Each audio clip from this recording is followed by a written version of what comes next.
El tema de hoy, la divinidad resplandece en los creyentes. ¿Hay divinidad en la raza humana que cree en el Dios de la Biblia? Hay un brillo poderoso que sale y que ese brillo tan terrible le hace daño a los seres de oscuridad y le fastidia a los humanos endemoniados. Tranquilos que solamente el 99% de la humanidad está endemoniada. Miren, queridos hermanos y amigos, no les sorprenda a usted que cuando usted se convierte y está tratando de ser un verdadero hijo de Dios a través de Jesucristo, a través del Mesías verdadero que es Yeshua, no se sorprenda que a usted las palabras que dijo Jesús las vea a diario. Dice que a usted se le va a oponer mucha gente. Y esa oposición nace, como dijo el Señor, para que ustedes resplandezcan en este mundo, en un mundo perverso. Resplandezcan como lámparas, como luces, como teas encendidas en una cueva oscura. Así resplandecemos nosotros en este planeta, pero ese resplandor, que hoy en día la mayoría de los cuerpos son cuevas de demonios, hasta que no viene el brillo de Dios al nacer de nuevo, al convertirnos y arrepentirnos de nuestros pecados, comienza un proceso en que esa luz, que ya está metida en un cuerpo que está hecho a la imagen y semejanza de Dios, pero lo que le faltaba, que era la presencia del Espíritu de Dios, llega al convertirse y comienza esa luz a crecer y a crecer y a crecer, y cada vez esa luz va creciendo más en nosotros hasta que todo lo llena su presencia. ¿Cuál es el día en que una persona se da cuenta cuán llena estaba de Dios? Literalmente al morirse. Explico rápidamente y luego vamos a la Biblia. En el momento en que una persona creyente, de verdad creyente, se muere, hay una explosión inimaginable de luz para él en su vista de su alma. El cuerpo se le muere, accidentado, quemado, como sea, quedó ahí. Pero en el momento en que se desprende del cuerpo de ahora del fallecido, del muerto, se desprende el alma y el espíritu, en ese momento la explosión de luz tan grande que ve esa persona está en él.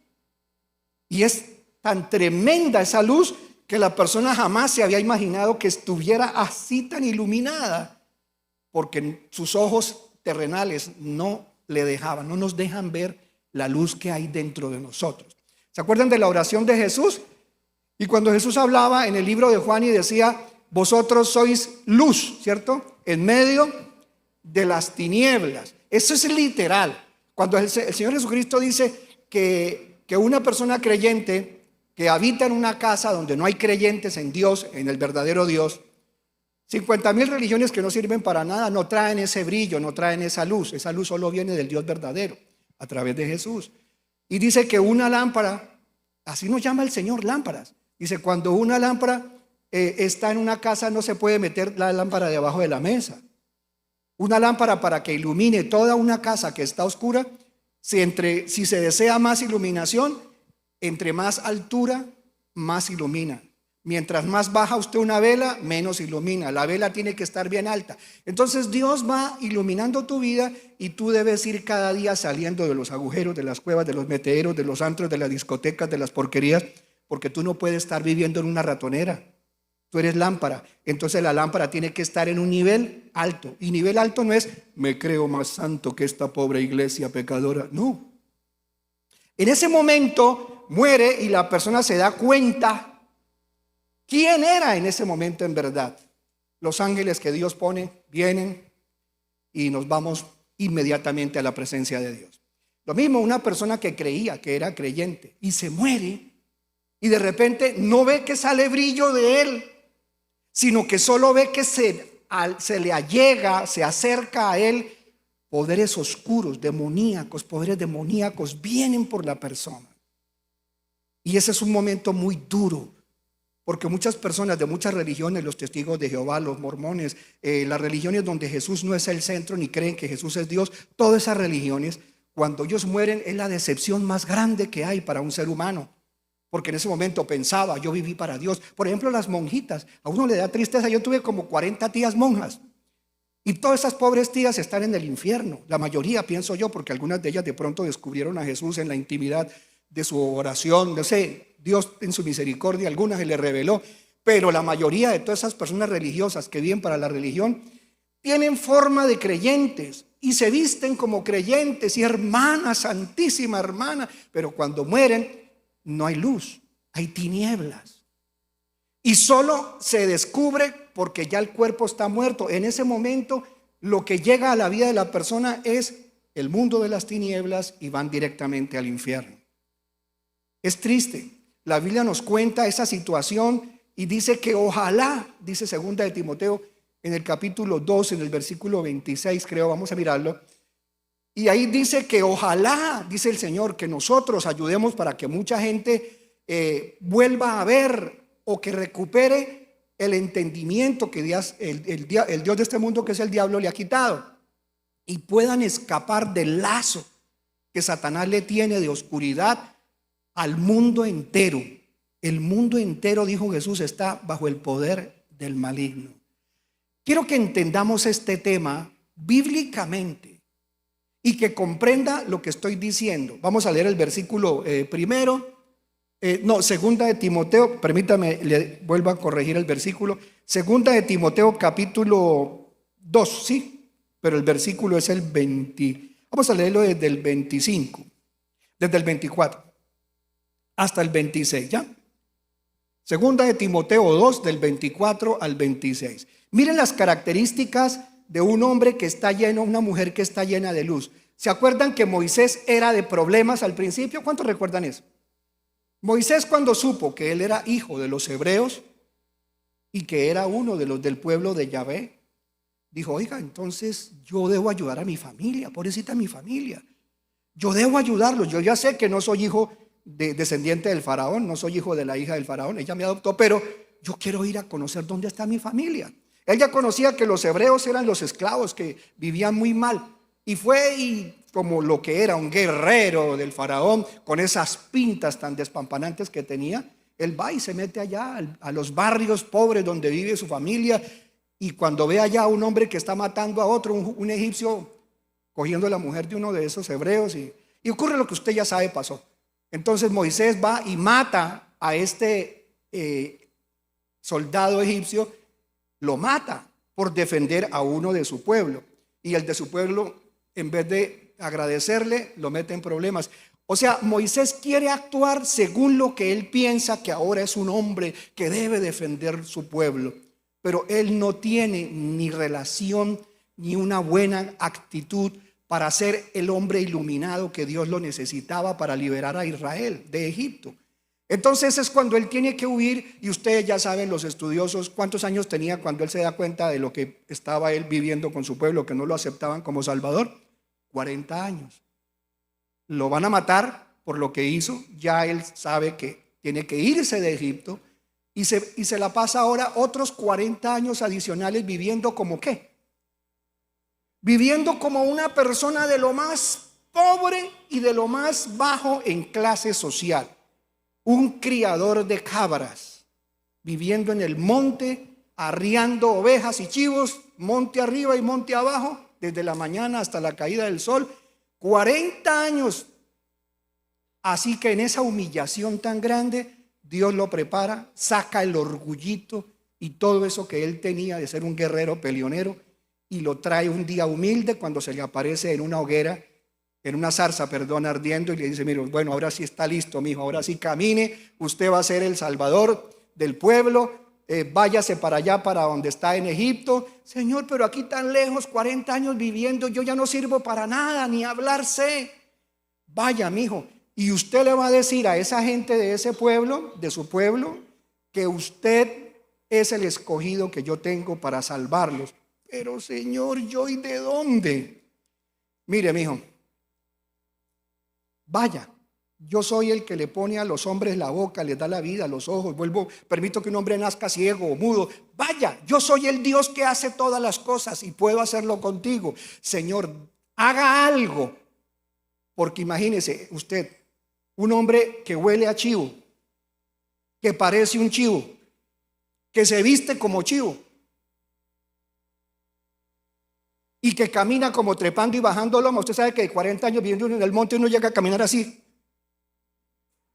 a toda hora, bajando y subiendo. Pues ese hombre va a llegar donde el faraón. Hola, su merced, buenos días, por aquí estoy.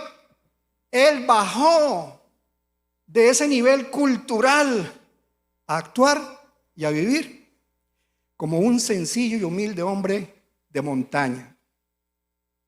Señor, usted tiene que hacer algo porque no me van a creer. Primero me dice que vaya a mi pueblo, bueno, y luego que vaya a donde el faraón y los líderes. No me van a creer, no me van a creer. Dijo, bueno, y no es que Dios no supiera, ni Moisés sea el consejero de Dios. Mire, hago una cosa. ¿Qué tiene en la mano? Pues una vara, Señor. Que todos los días arriando animales pues, con una vara. Coja la vara y póngala en el piso. Hágale. Bueno, jefe. Y apenas pone la vara en el piso, se convierte la vara en una serpiente. Y apenas Moisés ve la serpiente que sale de la vara que él tenía, ¿qué hace? Se asusta y se echa para atrás, casi que pega carrera, y el Señor le dice, no tenga miedo, mi hijo, vuélvala a coger por la cola, agárrela por la cola y verá. Pues va con susto y la coge por la cola y la serpiente se convierte otra vez en vara. Y se da cuenta, mi hijo, vaya y hágale eso a su familia, a los hebreos, y hágale lo mismo al faraón. Señor, pero bueno, esta otra, a ver, meta la mano en el pecho, en el seno, y entonces él pues tiene su manto y mete la mano acá, posición de masón, digo yo, y mete la mano aquí en el pecho y dice, sáquela, mijo. Ay, la mano leprosa, una mano leprosa. Tranquilo, no se asuste, no se va a morir. Vuélvala a meter, mete la mano, vuélvala a sacar, blanca, hermosa, como la mano, bueno, estaría bien moreno de tanto sol, pero la tiene sana, como la de un niño. ¿Viste? Sí, Señor. Bueno, Señor, bueno, y todavía el hombre como que, mire, coja agua, échela ahí, derrame agua, pastor. El agua se volvió sangre, ¿se dio cuenta? Ahora haga todas esas tres cosas allá con su familia. Moisés rápidamente avanzó, se va, habla con el suegro, me llevo a la china, me llevo a los pelados, chao suegro, y camino de no sé cuántos meses hasta que llega a su pueblo y manda a buscar o se encuentra con su hermano Aarón, que era mayor que él. Y cuando su hermano lo ve, pues la alegría, yo creo que casi ni lo conoce, de semejante pinta de hombre, ahora bien moreno, tostado y oliendo a chivo, pero lo reconoce, se abraza, toda la alegría de volver a ver a su hermano, que hace 40 años se fue. Y él le cuenta toda esta historia, y entonces él dice, voy a llamar a todos los del pueblo, y llama a toda esa gente que ya hace 100 y algo de años, 130 años, 114 para arriba años, que están viviendo en esclavitud, no 400, 130 y algo de años. Y entonces él al pueblo le hace exactamente lo mismo que Dios le dijo. Claro, cuando el pueblo ve que Aarón dice que ahora Dios se le apareció, pues si aquí hoy en día viene alguien y le dice, iglesia de Cañaveral, Dios se me apareció, le dijera el pastor, ay, el pastor Omar se volvió loco, es que se le apareció Jesús, ay, lástima, ahora ya no podemos congregarnos allá, el hombre ya se le explotó ese pobre cerebro. Pero cuando hay un respaldo tan tremendo como estas señales, su familia le cree, los hebreos le creen, y ahora el pueblo inmediatamente le cree, se tiran al piso, no para adorar a Moisés, a Moshe, sino que se tiran al piso reconociendo que el Dios que ellos habían adorado hace 4 generaciones atrás, que fueron la generación que entró en Egipto, es respaldada todavía y querida por un Dios que los viene a salvar usando a este hombre. Y adoran y lloran y bueno, están listos. Él va y hace lo mismo con el faraón. Todas estas señales son un respaldo de Dios. Y ahora quiero leer un versículo, pero terminemos con este. Primero Dios tiene que tratarlo. ¿Cuántos años? 40 años. Al leer este versículo dice, y el siervo del Señor, ¿cómo era Moisés? Peleonero, rencilloso. Y aquí la Biblia nos dice ahora en el nuevo, y el siervo del Señor no debe ser rencilloso. Levanten la mano los que hemos sido rencillosos y peleoneros y contenciosos. Solamente el pastor y unos 400. Bendito sea Dios. Vea, hay uno que le está codeando a la esposa. No me acuse, no me acuse. Tranquilo, hermano. Mire, sino cómo debe ser amable con los que le pagan bien. No, amable para con todos. ¿Es fácil eso? Pregunto, ¿es fácil? No es fácil. Si a usted ayer, esta semana, se le metió uno en la cola, ¿y usted qué hizo? Usted estaba haciendo cola en el banco para cobrar o para pagar y se metió alguien, ¿y usted qué hizo? Empezó a chiflar, ¡hey, fuera! El hermano de Cañaveral allá, alborotando el avispero allá en la cola. Qué tremendo, hermano. Pero dice, no debe ser contencioso, sino amable para con todos. Y dice, apto para enseñar. ¿Cómo se logra todo eso también? Sufrido. Hermanos, quiero hacer un paréntesis importante aquí, aunque el culto está sobre otro tema, pero esto es muy importante. Yo he venido entendiendo, después de todos estos años, de tantas pruebas, de verdad pruebas duras que han hecho llorar a mi familia y a mí, y le digo al Señor, Señor, como Job dijo, bueno me es haber sido probado, y si no, no te habría conocido. Mira, hermano, solo hasta que usted derrama casi que lágrimas de sangre, solo hasta que usted come de la que sabemos, basura, barro, arrodillado, sintiéndose ya que no puede más, es donde Dios, usted lo conoce mejor. Uno no llega a conocer a Dios viviendo en el planeta cielo. Primero tiene que estar en la tierra, arrodillado en la tierra, casi que comiendo tierra. Cuando uno es humillado hasta lo máximo, es cuando ese orgullito, esa petulancia, ese usted no sabe quién yo soy, usted no sabe los carros que yo tengo, usted no sabe la finca que me gasto, usted no sabe la belleza de pinta que tengo.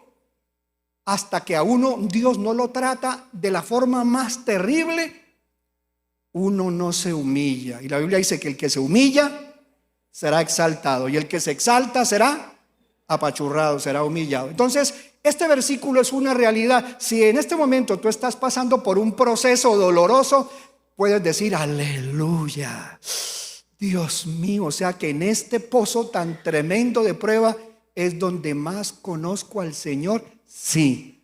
Y enseguida puede usted empezar a funcionar. Mientras usted todavía patalee, no lo pueden sacar del agua. Mire, yo le he dicho esto a la iglesia. Los salvavidas saben que para poder rescatar a una persona les toca a veces desmayarla. ¿De verdad? Sí. Ustedes saben que hay salvavidas que se han ahogado porque apenas agarran a la persona que está allá, le da un manazo el señor ese, le pega una patada a la señora que se está hundiendo y mata al salvavidas. En el momento en que la persona ya está sin fuerzas, es el mejor momento para salvarla, porque se la pueden llevar como pez flotando, hermano, a la orilla. El día en que dejes de patalear con tu familia, con tu suegro, con tu suegra, con tu pareja, con tus hijos, el día en que tú ya digas, Señor, lo que quieras hacer conmigo, aquí estoy, te amo, gracias por el tratamiento duro, pero he aprendido a conocerte en la intimidad del dolor. Ahí es donde Dios comienza a brillar más dentro de nuestro interior. El versículo dice, mira, ¿qué sigue diciendo el versículo? Esto es interesante. Corrigiendo, ¿cómo llama el Señor ese proceso? Dice que es una corrección tierna. Ay, yo pensé que era duro. El Dios del cielo dice, mire, la corrección que yo te he pegado, mi hijita, has sido tierna. Pero es duro, Señor. Mijito, he sido tierno contigo. ¿Y qué más? Corrigiendo tiernamente a los que se oponen, por si acaso. O sea que no todos los corregidos terminan convirtiéndose. Hay otros que se vuelven peor de duros. Pero dice, por si acaso, Dios les da el arrepentimiento que conduce al pleno conocimiento de la verdad. El siguiente versículo. ¿Qué pasa después de que todo ese proceso trabaja como Moisés? ¿Qué ocurre? Dice que al fin nosotros volvemos en sí, y ahí sí podamos, ¿qué? Escapen del lazo del diablo. ¿Dónde estábamos antes? Presos. Dice, estando cautivos de él. ¿De quién? De Satanás. ¿Para qué nos tenía cautivos? Para hacer la voluntad de él, su voluntad, no la de Dios, la del diablo. Ojalá, dice el siguiente versículo. Vamos a ver el siguiente versículo. El 27, creo que allá pasa el versículo, al capítulo 1. Bueno, dejémoslo allí. Vamos a mirar esto que está en el libro de Éxodo, cuando ocurrió todo esto. Éxodo capítulo 3, al final, repito, Éxodo capítulo 3, al final de los versículos. Y yo quisiera preguntarle a algunos hermanos, ¿a cuánto les gustaría poder darse cuenta de cuánta luz bota usted? ¿Cuánta luz sale, emana de ti? Porque entre más luz sale de ti, encontrarás mucha gente que sin querer queriendo les vas a caer mal de entrada. Bueno, hay gente que es tan terrible que le cae mal de entrada a todo el mundo, ¿no? Pero hoy no vinieron. Pero mire lo que dice Génesis. Bueno, Éxodo capítulo 3 dije. Vamos a mirar, en el capítulo 3, al final, Dios le dijo esto a Moisés. Le dijo, mire, voy a hacer que incluso ustedes que se ven tan feos porque están viviendo como esclavos y están pues muy mal ante este pueblo que los oprime. Nadie quiere a los esclavos como a su mamá. Al contrario, lo maltrata y le exige más trabajo. Sin embargo, Dios dijo que la visita de Moisés, el hecho de que ellos volvieron a arrodillarse y a adorar a Dios, les volvió a prender la luz aquí adentro que tenían apagada. Y así podrían entonces escapar ¿de quién? Del lazo de la cautividad de Egipto. O sea, Dios tenía que tratar con solo, no Moisés, no, tenía que también Dios tratar con ellos, para que en el proceso ayudara que todo el pueblo, ahora temiendo a Dios, teniendo un líder, volviendo a invocar a Dios, pudiera ser factible, posible, la liberación de la esclavitud.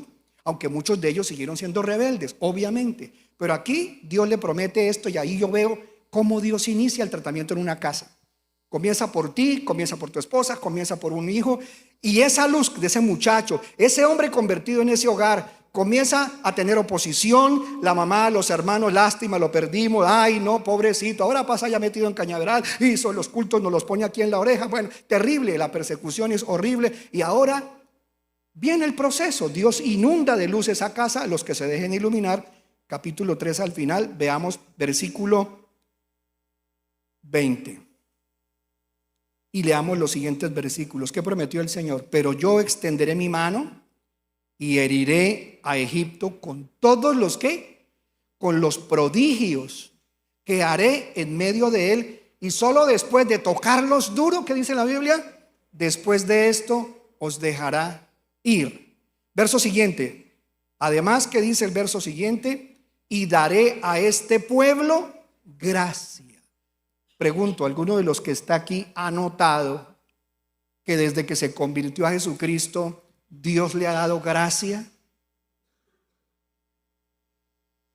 No muchos, pero bueno, gloria a Dios. ¿Alguien aquí siente que alguna gracia de Dios ha sido derramada sobre su vida? que dice una palabra bonita y todos, ay hermana, dígame, póngame la mano, ore por mí. Dios ha derramado gracia. Es a través de la gracia que Dios está mostrando que está aquí. Porque un pobre desgraciado o una pobre desgraciada, o sea que no tiene gracia, no le puede dar nada a nadie. Del baúl, de lo que tenemos aquí, es de donde Dios saca. Ahora, vamos a entenderlo un poquito mejor, y el versículo al final dice: daré a este pueblo gracia ante los ojos de los egipcios. O sea, los que los veían como una porquería, ahora los van a ver un poquitico mejor. No como muchas personas, cuando me gane el baloto, me van a respetar los de mi familia. Y sí, pero qué respeto, hermano. Pero cuando yo tenga 3 títulos y funde el negocio más próspero de Colombia, hasta los pastores me van a adorar. Sí, es verdad, habrán algunos pastores que lo van hasta perseguir. Pero ¿sabe una cosa? Eso no es gracia, eso es una desgracia, que lo quieran a usted por la pinta, por la plata o por el poder que usted tiene. Sencillamente es mejor la gracia de Dios. Y aquí dijo: voy a hacer que ellos los miren a ustedes diferente de como los están mirando ahora. Esto es profético. ¿Profético de qué? Del avivamiento. Estamos en un tiempo de avivamiento. La iglesia fue encerrada, las iglesias se cerraron. Estos 4 años que usted ya sabe que pasaron tan difíciles, Dios ha abierto una puerta. No voy a predicar de lo mismo, pero se lo recuerdo. Y les he venido profetizando que antes de la salida de una tierra de esclavitud, como la salida de los hebreos de Egipto, fue con pruebas duras para todos, pero más para los opresores. Pero también el pueblo tuvo que ser tratado para que ablandaran su corazón. Pero al final, ¿cómo sacó Dios al pueblo? Con bendiciones. Así que cuando la iglesia sea sacada del planeta Tierra para ser llevada en el rapto, saldremos bien adornados, bien hermosos. Una iglesia que estará haciendo milagros, una iglesia que estará manifestando toda la luz que hay en nosotros a través de oraciones de poder, de milagros creativos. Es lo que está profetizando el Señor.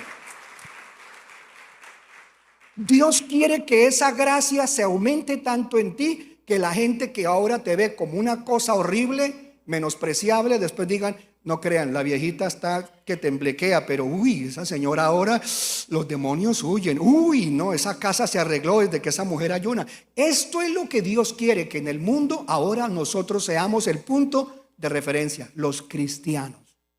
Así nos odien. Y al final, ¿qué dice el versículo al final del capítulo 3? Daré a este pueblo gracia ante los ojos de los egipcios, y sucederá que cuando os vayáis, no os iréis con las manos vacías. Dígale al que está al lado: de esta no sale con las manos vacías. Dígaselo. De esta no sale con las manos vacías. ¿Le gustó? Está bueno, ¿no? Vuélvaselo a decir al del otro lado: de esta no saldrá con las manos vacías. Porque es una profecía. Amén, aleluya.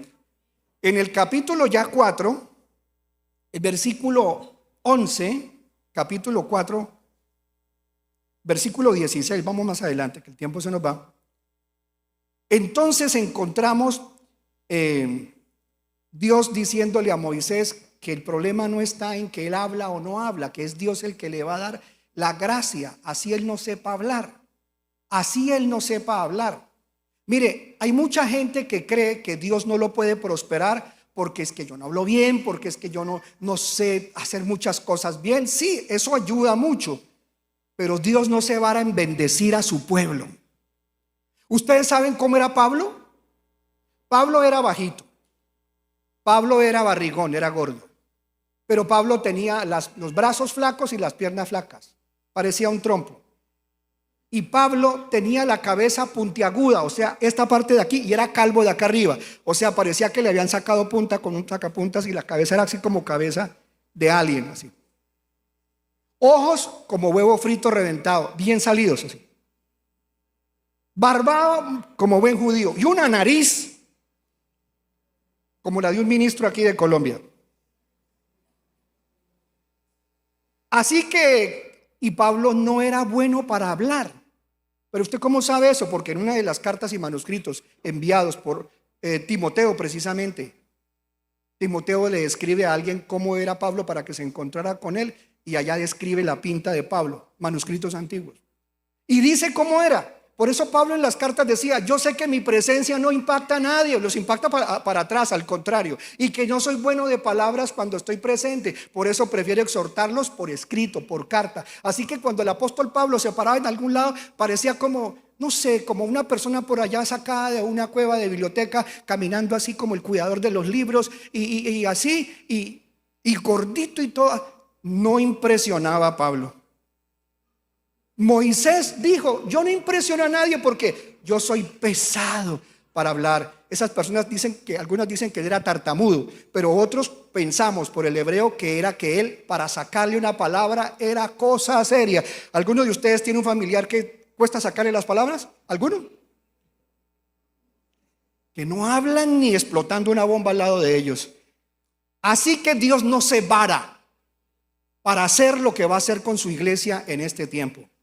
Y en el capítulo 4, ahora vamos al versículo 16, y hasta aquí voy empezando el culto.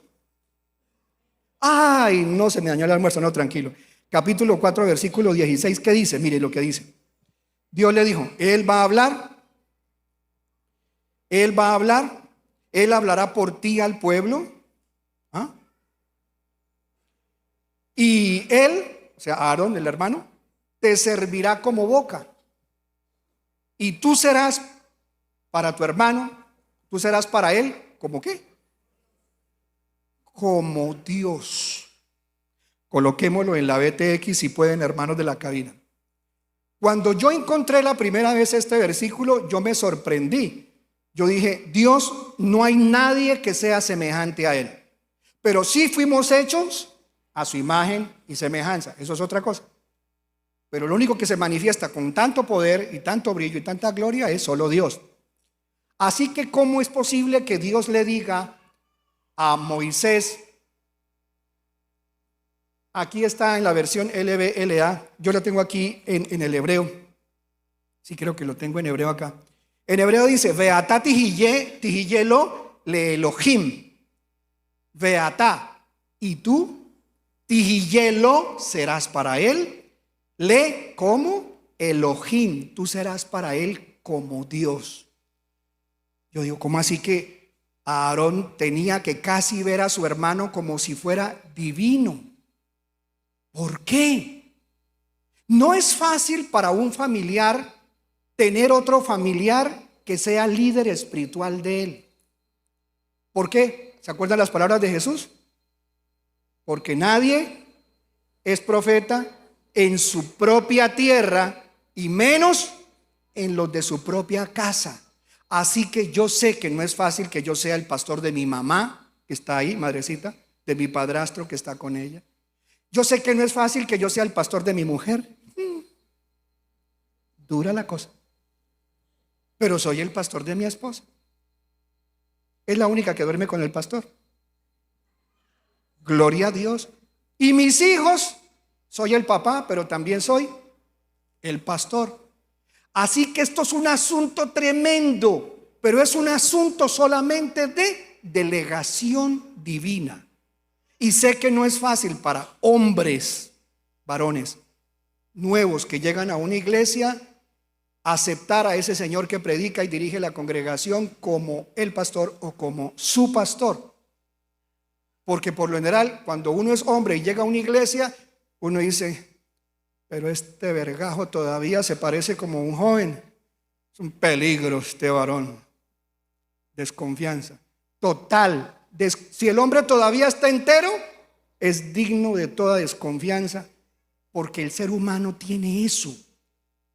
Si físicamente uno siempre se compara, las mujeres se comparan, los varones nos comparamos, los empresarios se comparan, los bomberos se pisan la manguera, y hasta entre pastores nos pisamos la manguera. Sé que no es fácil que venga una persona a la iglesia y que ahora es que pedirle consejería al pastor. No, ese man es más pecador que yo, pues de pronto. Pero si es un hombre delegado con autoridad de Dios, hay unción divina, presencia de Dios que permite que Dios lo utilice como su líder para algo. Eso no es fácil. Y ahora cuando uno ve esto, ¿qué tal si lo leemos? ¿Qué dice allí? En la versión BTX dice: Él hablará por ti al pueblo y te servirá de vocero, y tú le serás por Dios. Y tú le serás, dice literalmente, por Elohim, por Dios. En el capítulo 7, usemos esta Biblia, versículo 1. Yo pensé que esto era alguna equivocación. ¿Cómo así que él me pone a mi hermano como si él fuera Dios para mí? ¿Cómo así que Moisés, mi hermano, que hasta es menor que yo soy el más grande que él, y ahora me va a poner a mi hermano menor y yo tengo que mirar a mi hermano menor como si fuera mi Dios? Esto es una locura. Cuando yo encuentro esto en el capítulo 7, más adelante en el versículo 1, vamos entendiendo de qué se trata esto, de la luz puesta dentro de nosotros y la autoridad divina. Miren esto, capítulo 7, versículo 1. ¿Qué tal si lo leemos? Dice: entonces dijo Yahvé a Moisés: he aquí, te he puesto, ¿cómo le dijo a Moisés? Te he puesto como Elohim. ¡Wow! Te he puesto como Elohim ante Faraón, y tu hermano Aarón será tu profeta. O sea que la autoridad, la divinidad que Dios había puesto en Moisés haría que en algún momento el faraón sintiera que este hombre es como un ser, como se hacían ver los faraones, como se hacían ver los emperadores de Roma. ¿Qué hacían los emperadores de Roma? ¿Qué le decían al pueblo? Que ellos eran divinos y que tenían que adorarlos. Pero en este caso no era para que lo adoraran, era para que sintieran que la autoridad que ese hombre tenía no emanaba de él. Esa autoridad venía del Todopoderoso, del Elión. Ahora, siendo las cosas así, yo voy a mostrarle en estos versículos que usted tiene brillo de autoridad y tiene poder de Dios, y usted tiene naturaleza divina. Por eso usted y yo no podemos alimentarnos de cucarachas. Bueno, hormigas culonas sí. Aquí en Santander se comen esas hormigas. Y aquí, ¿cuánto le parecen ricas las hormigas culonas?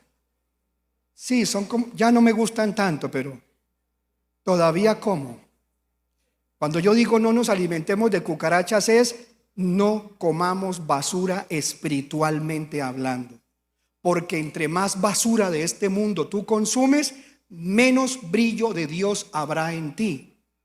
Propongámonos como se propuso en su corazón, ¿quién? Daniel.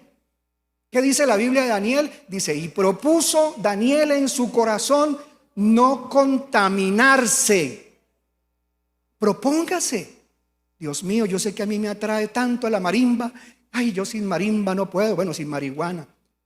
Ay, no, yo creo que moriré consumiendo un bareto.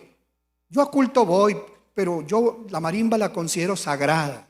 Porque el Salmo 104 dice: te daré la hierba de la tierra para tu consumo. Salmo 104, está en la Biblia, pastor. Hay gente que le sale a uno hasta con esas, hermano. Póngale cuidado. Esta semana por ahí me salió un hermano que dijo: pastor, mire bien, que uno puede tener más de una mujer, pastor. Predique eso, que uno puede tener varias mujeres, pastorcito. Yo, santo Dios, hay unos hermanos bien sui generis, muy típicos, pero no es así. Se propuso Daniel en su corazón no contaminarse con los manjares del rey, es que ni siquiera con la comida del rey, porque ellos se la consagraban a los demonios. Y pidió al jefe de los oficiales que le permitiera no contaminarse. Yo le digo, propóngase firmemente en su corazón. Yo antes peleaba. Ahora el hermano leyó un versículo de 2 de Timoteo 2 que dice que el verdadero siervo de Dios no es contencioso, no levanta la voz, no grita, no pelea. Dios mío, ayúdame, Espíritu Santo, porque yo soy así. Es verdad, propóngalo, hágale. No solo promesas a Dios, usted métase en el corazón: yo no puedo seguir siendo el mismo varón de estos años. En el 2024 murió Omar Enrique Sáiz el Viejo. Piense así, porque lo que se avecina es un tiempo donde, si usted no aprovecha la oportunidad que Dios está dando, que es la salida, usted no saldrá igual. Usted seguirá esclavo de sus pasiones. No pierda el tiempo. Deje de perder el tiempo, hermano. Es demasiado el tiempo que se pierde en tonterías. Capítulo ahora, y este estudio lo complemento con esto que es una maravilla.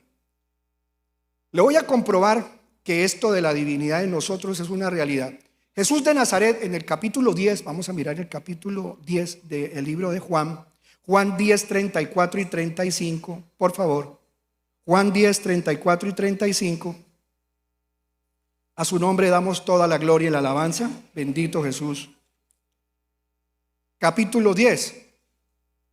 Me alegré mucho estos días porque ahora cuando me pasa algo que no me agrada, un susto, se me rompe algo, antes decía palabras no vulgares, pero sí era como un poco brusco. Y en estos días se me rompió un vidrio que lo estaba cuidando y limpiando y recontralimpiando, y tontamente lo boté y se partió. Y dije yo: ¡Santo Jesús! Y yo: ¡ay, Dios mío, ya no blasfemo, Padre! ¡Aleluya! Usted, pastor, hasta ahora. Hasta en tonterías, hasta en las cosas más pequeñitas, uno se va dando cuenta que ya no le brota a uno de manera natural eso que hacía antes. Yo me agarraba con todo el mundo, hermano. Me agarraba con todo el mundo, hasta con los zancudos. Pero ahora me he dado cuenta que ¿para qué le mermo al brillo? ¿Para qué me quito la gloria que está en mí? Por una bobada que le diga a mi esposa que no se merece, ¿para qué me voy a perder mi comunión con el Señor? Me calmo. Bueno, mamita, hágale pues. Diga a ver, su merced querida. Hermano, qué diferente puede ser uno y dejar que Dios lo llene de su gloria y de su paz. Capítulo 10, Jesús dice estas palabras en el versículo, dije 10, 34. Lo vamos a leer. Para entenderlo, vamos a entender el versículo 10, porque los judíos decían: pero es que tú te estás haciendo como divino, como Dios. Le decían los fariseos y la gente incrédula al Señor Jesús. Vea el verso 33, entendamos, veamos el 33. Los judíos le contestaron: no te apedreamos por ninguna obra buena, sino por blasfemia, porque tú, siendo hombre, te haces Dios. En este versículo la Biblia nos cuenta que Jesús decía que él era ¿qué? O él se hizo ver como Dios, y él sí es Dios. Así que por eso le digo que los testigos de Jehová no van al cielo, porque ellos no creen que Jesús es Dios. Y el que no crea que Jesús es Dios se perdió toda su vida de religioso. Los mormones no creen que Jesús es Dios, ni que existe una Trinidad. Solo creen que Él es el Salvador. También pelaron el cobre. Así que toda religión que considera que Jesús no es Dios están irremediablemente perdidos. Así que entonces Jesús, ¿qué dijo? Verso 34. Jesús les respondió: no está escrito en la Biblia, en la ley, en la Tanaj, no está escrito en vuestra ley: yo dije, ¿sois dioses? Jesús le recordó a ellos que en el Salmo 82, en la segunda parte del Salmo, después de que Dios habló de la asamblea que Él tiene, cuando se reúne con gente que le tiene delegada cosas en la tierra, tanto ángeles buenos como ángeles malos, y le tiene delegada y entregada a las naciones hasta que Él cumpla su plan. Más abajo también Él habló de los hombres a los cuales Dios le dio la autoridad, pero que la usan mal, y que debiendo ser hombres, jueces, ministros, gente que le sirve de verdad a Dios en algo en la tierra, en vez de usar las cosas para el bien de los demás, son malos, no saben ni juzgar. Y sin embargo les dijo: ustedes son dioses. Le habló a hombres. Dice ahora el Salmo 82, versículo 6, vamos a mirarlo. Salmo 82, 6. Salmo 82, 6 está allí. Veamos. Ya se lo van a colocar ahí está. ¿Qué dice, por favor, amado hermano? Yo dije, vosotros sois dioses. Jesús le está volviendo a recordar a estos fariseos el Salmo 82. Permítame, yo voy a abrirlo también aquí, el Salmo 82, para que veamos y analicemos esto si es verdad o es mentira. Yo sé que hay pastores que están predicando mal esto. Aclaro, hay pastores que dicen que nosotros no tenemos que arrepentirnos de nada, que nosotros somos dioses, pero Dios de verdad como Jesús, como Dios, en el mismo nivel. No, Señor, Él es el único Dios verdadero, Padre, Hijo y Espíritu Santo. Pero el hecho de que Jesús haya dicho que los humanos que fuimos hechos a su imagen y semejanza, también los llamó ¿qué? Yo dije, vosotros sois dioses, y todos sois hijos del Altísimo. Y la palabra que aparece ahí en hebreo es el Elión o Elión. Y Elión, que viene de él, Elión, es el más alto de los altos. Y allí se lo dijo.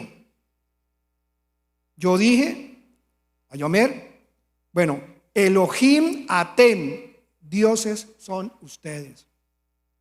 Y vosotros todos, hijos de Dios. Benei Elohim, hijos de Dios. O sea, y si está hablando de hijos de Dios, yo le pregunto, si en la Biblia los hijos de Dios solo aparecieron en el Antiguo o en el Nuevo, los hombres hijos de Dios, ¿hasta cuándo aparecieron los hombres llamados hijos de Dios en la Biblia? En el Nuevo, porque antes los humanos no podían ser hijos de Dios. ¿Por qué? A ver, ¿por qué? Porque no había venido el Salvador, ¿cierto? Porque aquí os doy potestad de ser llamados hijos de Dios por medio de la sangre de Jesucristo. Entonces, cuando ahí habla de los hijos de Dios, está hablando entonces de quién en el Antiguo Testamento, de seres angelicales que le servían al Señor. Y habían seres angelicales caídos y habían seres angelicales no caídos. Así que hasta ellos, pero ahora en el futuro ese versículo sí se hace aplicable porque ya hay hijos de Dios en el Nuevo Testamento. Por eso se lo dijo a ellos. Ahora a ellos sí les dijo eso. Ahora, cuando Él les dice a ellos esto, ellos dicen, sí, verdad, eso está escrito, pero como no profundizaban, no tenían conocimiento profundo de la escritura, se quedaron, sí, eso es, ¿y quién se lo explica? Si no saben estudiar la escritura. Por eso dejaron de contender con el Señor. Mira, hermanos, estamos relacionados realmente con Dios en un nivel de pura gracia, porque usted no se merece que el brillo de Dios esté en usted. Yo considero que no me merezco lo que Dios me ha dado, porque es por pura gracia. Esta iglesia que Dios nos permite por su misericordia trabajar, luchar, tratar de sostener con la ayuda de todos ustedes, primero la del Señor, es una iglesia que estamos aquí por pura gracia. Así que el dueño de esto no es un pastor. Lamentablemente muchas iglesias se muere la cabeza, se muere el pastor y las iglesias purrupundum, se acaban. ¿Por qué? Porque la iglesia no estaba bien fundamentada y estaba fundamentada en la doctrina, solamente puede ser que es bíblica, pero en un hombre, y eso no puede ser, porque el Señor Jesucristo dijo que yo construiré esta iglesia, yo le edificaré mi iglesia. Y la roca es Él, el fundamento es Él. El fundamento de una congregación cristiana es el Señor Jesucristo. Y los demás que están en la iglesia como parte del cuerpo son piedritas que reciben brillo, unción, pero ninguno de ellos puede reclamar la propiedad de ninguna iglesia. Dios, el Señor Jesucristo, es el dueño de su iglesia. Por eso usted observa iglesias que pastores dicen, hermana, quítese esos pantalones, no en el culto, no, sino póngase una falda, porque se la va a llevar el diablo. Hermana, si usted se echa maquillaje, del diablo es, y no cambiaremos. Pero por favor, pregunto, ese hombre critica una cosa que ni siquiera está en la Biblia, porque cuando Dios, esas joyas que ellos dicen que se quiten, allá en el capítulo 3 de Éxodo, les dijo, los sacaré con oro y plata. Y en el capítulo 4, en los versículos primeros, dice que cuando ellas, las egipcias, las mujeres hebreas le pidieron, hermano, halló tanta gracia ese pueblo, que lo que esos hebreos le pedían a los egipcios, se lo daban por la gracia que Dios les dio. Y el Señor le dijo a Moisés, pónganle todo ese oro a sus hijos y esas joyas a sus hijos y a sus hijas. Y claro, ellos felices y contentos, todo ese oro, vestidos bonitos. Aunque sea en el desierto, Dios nos hace brillar.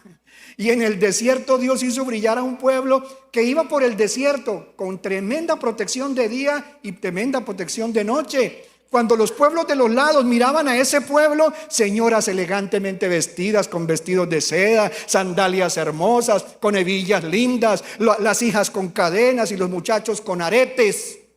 Los muchachos con aretes. Gente que no lee la Biblia, hermano. ¿Y por qué Dios quiso que los muchachos y las muchachas se pusieran aretes? Porque todo el tiempo, desde que Dios les permitió ponerse aretes, el que le hizo quitar los aretes fue el diablo. El diablo le dijo: quítense los aretes para hacerle ¿qué? El becerro.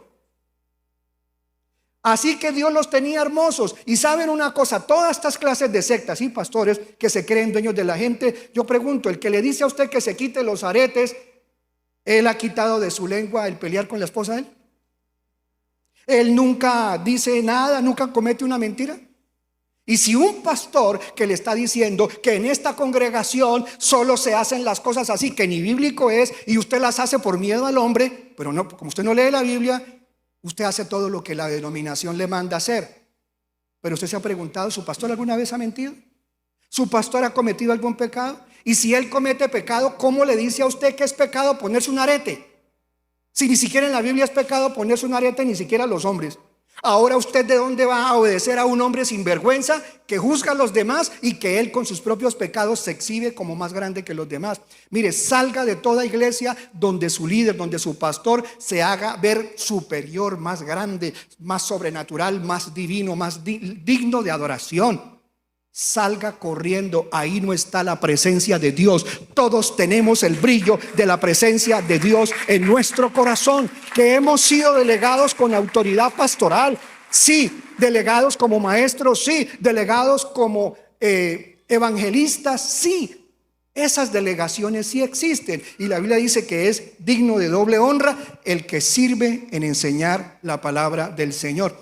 Pero eso no nos da autoridad para maltratar ni hablarle mal a la gente, ni creernos más santos que los demás, andándole repartiendo cuero mañana, tarde y noche. Al final de esta enseñanza es revelado, no solo en el Salmo 82, sino le voy a mostrar acá. Vea usted conmigo en el versículo ahora más adelante. Bueno, yo ya le dije Génesis, hagamos el hombre a nuestra imagen y a nuestra semejanza. Pero ahora mire usted Éxodo, capítulo 18, versículo 19. Dios convierte a Moisés en intermediario entre el pueblo y Dios. Hoy en día ya no ocurre eso. Así que si aparece un pastor que les dice: queridos hermanos, siento decirles que en Colombia al único que Dios le habla para hablarle al pueblo soy yo. Ay, tan linda la belleza. Salga corriendo de ahí. En el Antiguo Testamento eso pasó, pero hoy a través de Jesucristo todos recibimos la autoridad para echar fuera serpientes y escorpiones, y en el nombre de Jesús los enfermos se sanan, no por una persona, por cualquiera que lo pueda creer. Así que todos fuimos hechos hijos de Dios. Ahora, en el Nuevo Testamento, bueno, ahora escúchame, yo te aconsejaré y Dios estará contigo. Sé tú el representante del pueblo delante de Dios y somete los asuntos a Dios. Como líder está muy bien, pero no como muchas religiones.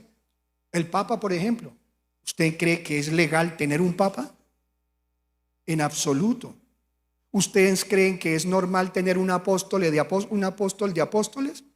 Como los ministerios de la mano derecha o los mal llamados, bueno, ellos le pusieron ese nombre, ministerios apostólicos y proféticos. Hoy en día no se debe mencionar a un hombre como un apóstol, excepto porque tenga características de apóstol, pero no se puede endilgar poner el nombre de apóstol ni que otro se lo ponga, tampoco una mujer apóstola. Todas esas cosas nacen de eso, de argumentos para subyugar, para someter a otras personas a ese título. Es más, a los hombres nos fascinan los títulos y que nos den cartones, eso nos pone felices. Pero ¿acaso el apóstol Pablo no decía que todas estas cosas son qué? Basura. Todo lo que yo haya logrado, dice, lo tengo como basura. Qué bueno que lo hagan conocer a uno como el siervo de Dios, la sierva de Dios, ese pastor de Dios, la hermana de Dios, y no que yo me presente aquí, hermanos, tengo 435 títulos, escuchen primero antes de predicar. salga corriendo cada vez que se pare una pastora, entre comillas, o un pastor. Y con ustedes tenemos al doctor fulano de tal, graduado de la Universidad de Pensilvania, graduado de la Universidad de no sé dónde, de Yale, de qué sé yo. Sí, muy bien, pero si viene como un hermano, es un pastor, honra a Dios ser pastor. Es un maestro, honra a Dios, es un maestro, pare ahí. Pero lo demás, la iglesia no lo necesita. ¿Y ustedes creen que Dios sí?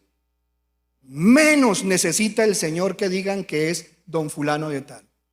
Estamos en días en que la iglesia está siendo embellecida. Y para que la iglesia sea embellecida, la Biblia dice que mengue uno, que menguemos nosotros, para que crezca Cristo dentro de nosotros. ¿Qué tal si damos un aplauso al Señor? Poder de Dios. Últimos versículos. Vamos a ver Daniel que profetiza para la iglesia, que se va a cumplir también en este tiempo.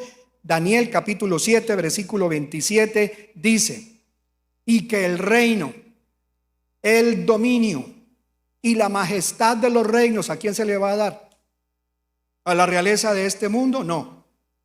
Ojo, ahora le voy a contar algo. Leámoslo mejor.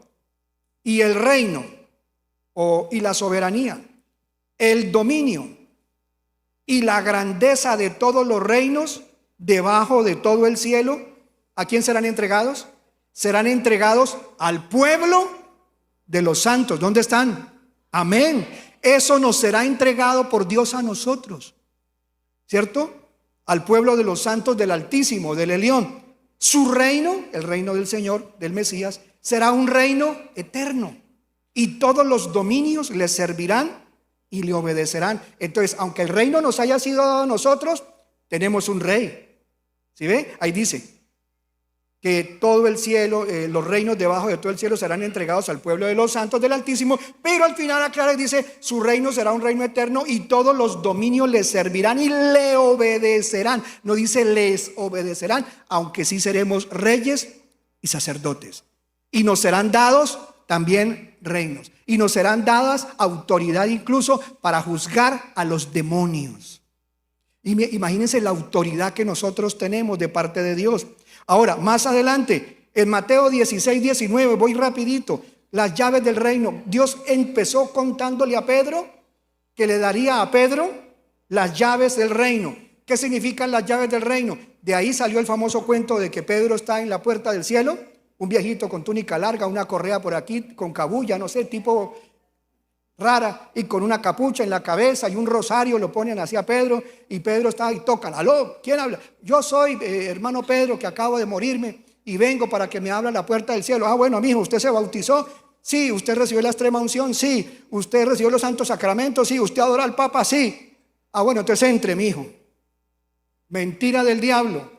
Eso no fue lo que Dios le dio a Pedro. Esas no son las llaves de las puertas del cielo. Las llaves del reino es: le doy la oportunidad para que usted abra. ¿Cómo es que se abren las puertas al reino de los cielos? A través de la predicación de la palabra. Dios nos mandó que este evangelio del reino fuera predicado a toda la tierra. Y Pedro fue el primero que abrió esa puerta. ¿Por qué? Porque oficialmente, después de que el Señor le delegó esto, Pedro fue el primero que predicó el primer mensaje pastoral y el primer mensaje evangelístico de todo el libro de los Hechos. Por eso él abrió las puertas, porque Dios le entregó esa llave para que fuera el que primero la abrió. Ahora, eso no quiere decir que entonces Pedro es el primer papa. Eso no dice allí. Por favor, mire, lea su Biblia. Yo no quiero hacerle daño a su religión. Usted está agarrado a su religión, suéltela. Agárrese de Jesucristo y suelte la religión que tiene.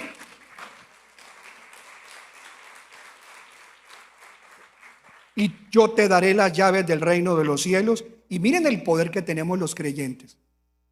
Leamos: lo que ates en la tierra será atado en los cielos, y lo que desates en la tierra será desatado en los cielos. ¿A usted cree que es poquito este poder que Dios nos ha dado? Tenga cuidado con sus palabras. Tenga mucho cuidado con sus palabras. Otro versículo para que vea toda esa tremenda capacidad de servirle al Señor con delegación de divinidad. En segunda de Pedro 1:4, ya estamos llegando a la parte final, segunda de Pedro 1:4 lo dice clarito, iglesia, que nosotros somos participantes de verdad de la naturaleza divina. Pastor, o sea que usted es divino, no se pregúntele a mi esposa. Pero en cuanto a que yo tengo la presencia de la divinidad, sí, porque fui delegado por el Señor. Primero, porque recibí a Jesucristo, soy un hijo de Dios. Y segundo, recibí la autoridad de Él para predicar esta palabra como pastor y como maestro de la palabra. Eso me lo dio el Señor y tengo que ejercer mi ministerio hasta lo último, hasta que Él venga y me encuentre haciendo lo que le agrado y predicando bien. Aquí dice, leamos, por medio de las cuales, ¿qué hizo el Señor? Nos ha concedido sus preciosas y maravillosas promesas, a fin de que por ellas, por esas promesas, lleguéis a ser participantes de la naturaleza divina. Ahí no dice ya llegó, ahí dice que por medio de todo lo que Él nos ha dado, recibiremos de verdad, un día veremos toda la naturaleza divina que Él ha puesto al alcance de nosotros, a fin de que por ella lleguéis a ser participantes de la naturaleza divina. Pastor, pero cuando yo ya soy hijo de Dios verdadero, ya tengo delegación de divinidad. Sí hay. ¿Por qué? Porque Dios vive en su casa, o sea, en su cuerpo. Claro que es muy difícil para un ser humano que acaba de regañar a alguien y de decirle hasta de qué se va a morir, y luego, Dios mío, ¿qué hice? Yo soy hijo de Dios, yo creo en el Señor, yo amo a mi Jesús, yo lo busco todos los días, yo leo su palabra, yo me arrepiento de los pecados. ¿Yo por qué salgo con estas? Dios mío, duele. ¿Por qué? Porque el Espíritu Santo que vive aquí nos redarguye de pecado, de lo que hicimos mal. ¿Y por qué lo hace? Porque no quiere que nos vayamos a perder. Y Él nos pone esa carga. Pero sí hay naturaleza divina en Él, sí hay naturaleza divina. Sí hay naturaleza divina. Dice, habiendo escapado de la corrupción que hay en el mundo por causa de la concupiscencia. ¿Qué es la concupiscencia? Rápidamente. La concupiscencia es un condimento que lo venden en la plaza de mercado. No. La concupiscencia son los pensamientos o los deseos en la mente de un hombre o una mujer, los deseos del corazón que son contrarios a la voluntad de Dios. Eso que uno maquina, piensa, le llega, esa concupiscencia, si uno hace lo que ella le está mandando, terminan haciendo el pecado. La concupiscencia está ahí trabajando. Así que si nos arrepentimos y mantenemos una mente limpia y cuidamos nuestra forma de ser reactivos, la luz de Cristo brillará en nosotros de manera sobrenatural. Vamos a estar de pie, amada iglesia.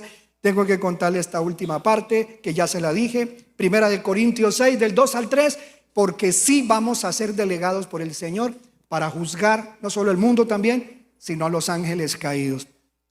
Yo le voy a pedir algo al terminar este servicio, hermano y hermana que viniste hoy. Seamos cada vez más mansos. No más mensos, más mansos.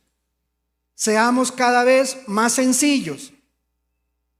Seamos cada vez más tolerantes. Y no me refiero a que tolere el pecado porque sí, no. Pero hasta cuando uno predique el pecado, tiene uno que tener cuidado cómo predica el pecado. Porque hay a veces que se predica el pecado haciéndole sentir a la persona que el que está predicando es el sol de justicia. Dice la Biblia antes, viendo a los demás como superiores a nosotros mismos. Dejemos de creernos lo que no somos, porque somos solo huesos, pelos y carne que se pudre en un instante. Siempre me golpea mucho ver a una persona querida, incluso de la misma iglesia nuestra, que se muere. Yo he ido a muchísimos entierros de personas que son de esta iglesia. Ahora no salga corriendo y diga, me voy porque esta iglesia se muere la gente, dijo el pastor. No, todos nos tenemos que morir. Pero yo he ido a entierros de hermanos jóvenes, niños, He ido a entierro, y eso sí duele, el entierro de un niño, de hermanos mayores, ya de más de 90 años. Y a mí no me gusta, a veces los veo, porque la puerta del ataúd la dejan abierta. Y yo digo, es cierto que el que muere en Cristo Jesús, hasta el rostro. Y no se trata que contrate un maquillista de muertos, ¿no? Porque esos hay también. Pero de verdad, el rostro de una persona creyente muerta es diferente al rostro de una persona perdida. Perdida es diferente, hermano. La presencia, incluso la unción, dice la Biblia, ha quedado hasta en cadáveres después de muertos. Y eso en el Antiguo Testamento. Por eso es que los brujos no pueden usar la tumba de un evangélico, de un verdadero cristiano, para hacer entierros, ni para echar brujería, porque se les daña todo. ¿Por qué cree? Porque la unción, la presencia, aún los huesos quemados, que no los debe uno quemar, eso es problema suyo. Dios puso esa divinidad en nosotros.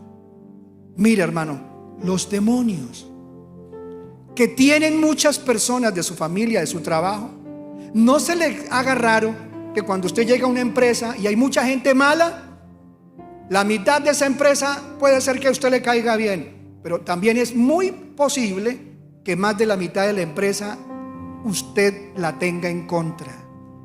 Y ellos no saben por qué usted les fastidia, y ellos no se explican por qué usted les cae gordo, y le coge una cosa con usted que es: este mancito me cae mal, no sé, esta vieja, no sé, esta vieja tiene algo raro.